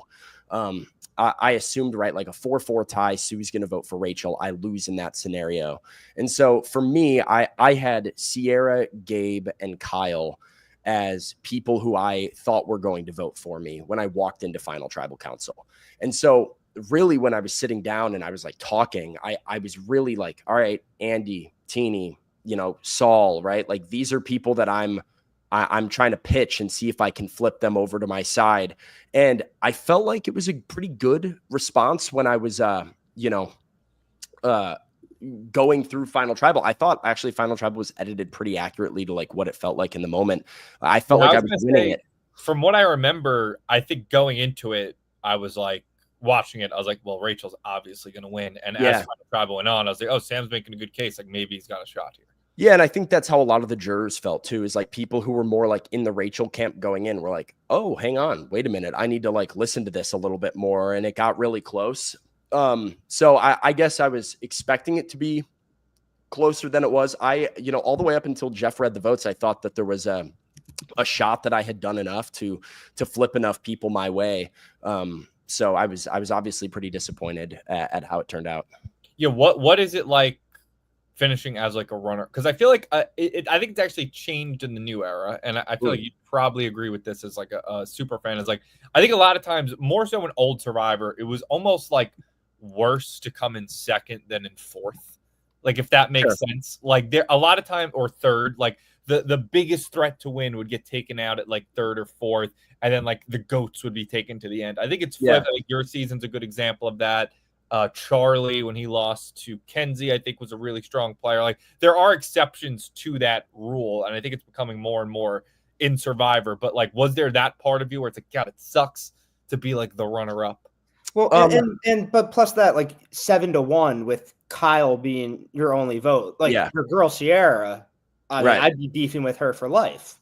Yeah, I mean it's hard. It like I would say it's not like, oh, like it sucks I got set, right? Like I was pumped to have gotten second and not fourth, right? Like there's also like financial implications for that like make you feel pretty good. But there is like I think it's the most difficult position to be in emotionally, besides maybe being like the first person voted out, is, like I said, you will go back to Ponderosa and everybody else that gets voted out, they get voted out, they get to go back, they get to cope with what happened. Often they get answers about why it happened from the people that are to come later on, right? So like the person that follows you is going to tell you a little bit of what you did wrong and why it happened. I think you can make peace with your game. And that happens for everybody slowly as they come in. And what was very interesting is that I heard all these stories about Ponderosa, and people grab drinks and they go to the bar and they get their food and they party. And every night at Ponderosa is sort of like a party. And when I got in there, it was like the shortest 20-minute party ever. We were an hour late. The final 3 gets there like an hour after the rest of the jury's already there. It's already after midnight because the after show goes so long. People are like ready to go to bed. And I'm sitting there kind of like wanting explanations, right? Like I haven't gotten to talk to any of you. I don't know why this happened. And like, especially the people that you were sort of banking on, like, hey, I feel like I have your vote. That's a confusing process. And before you know it, you're up the next day and it's like time to pack your bags. You're going back to the US and you're dropped back into regular life. So from an emotional perspective, that can be a really challenging thing. And then I think, like you said, Nate, you want to have great relationships with people. You want to have like really strong friendships that like outlast the game. And it is a hard thing, similar to like if somebody backstabs you and votes you out, right? Like you have to try to let go of this, like you didn't vote for me at the end kind of a thing in order to maintain your friendship. Yeah, and plus I guess you have to see these people at events and stuff Yeah. like that. Well, and Who are you? You don't have to answer. I know, like we're not. We got it. We just got it. We're not trying to get a scoop. Are you resentful towards anybody from the jury who did not vote? I would be resentful to Sierra. I don't think I'm like resentful to anybody. No, I think, you know, there are people that there are some, I would say, like unsettled feelings with is like the easiest way to put it. Like it, depending on how the conversations go, if I talk to somebody and they can have an honest conversation with me, that's really all I ask for. Is like, if you can look me in the face and you can say, here's why I didn't vote for you, I have enough respect for you to be like, okay, like I don't have any ill will towards you. If you can give me a justification, right, that I feel like it is real and you're able to keep it real. And then sometimes people aren't able to have those conversations for whatever reason. And when that happens, it's just sort of like a, you know, it's hard to put the emotions aside. You try to, like, you know, I'm not resentful, but I would say there's some unsettled feelings occasionally. I think that's normal. Like, yeah. I mean, it's the same thing with getting voted out, right?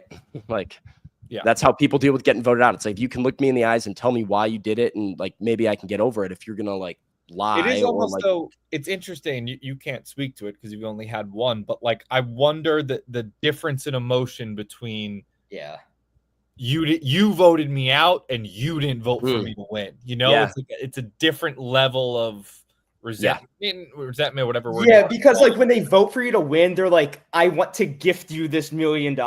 And like, yeah, it is. I don't know. Like, I almost think that I would have a harder time being in your position, being like, that's what I was for me to win. Whereas, like, at least if I could vote it out, I could spin it. I'd be like, well, you thought I was a threat, blah blah blah. And like, so that's like, what's you hard. fucking Like, cost me $1 million at the finish line. That'd be hard to get over. You're a bigger man than me. The hard thing is the idea of like watching the season back, and people would be complimentary, right? People are like, oh, dude, you're crushing it. Like, you're playing such a great game, or you're awesome. And I'm like, well, vote says otherwise. You know, it's like, so like that can be hard. And what you have to, I think, give yourself and give other people like enough grace to like understand is you get one vote, right? And Jeff says that to all of us all the time, but like, it is very true. It's like two people can play a great game and you can think they're both deserving, and you do only get to vote for one of them. And so like it forces a juror to be in a difficult position. And I think like being able to put yourself in that headspace allows you to like understand it and continue and not hold like hard feelings towards people. Well said. All right, we have to wrap up because it's been so long. I know the people are happy we went this long. You've been great, Sam. Last thing, head into the finale. Quick winner pick officially before the finale. I'm going Kyle. I'm going Kyle.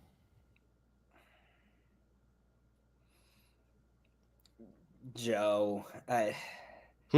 We needed one. Yeah. Joe. I think it's going to be one of the two. I think so too. I was on Camilla, but the way that tonight was like, it felt very heavily like Kyle motivated. Kyle's move skews me more that direction. All right, Sam, thank you so much for coming on. Anything you want to plug in it? You got a new job recently, right? Yeah, I mean, just check out the Twitter. I got all my stuff going on Twitter. So Sam Phalen on Twitter, and I'm tweeting Survivor, tweeting baseball, football, you name it, whatever. So all over the place with that. But someone asked your favorite Barstool podcast. Gotta be Snuffing. You can't say Snuffing Torture. Yeah. Can't say Snuffing, right? Because it's obviously Snuffing. That's hard. I mean, I probably listen to Pardon My Take the most, but I think my like biggest like niche one is like Pardon what is it? I've never right. It's got that it's got that commentator guy on it, whatever his name.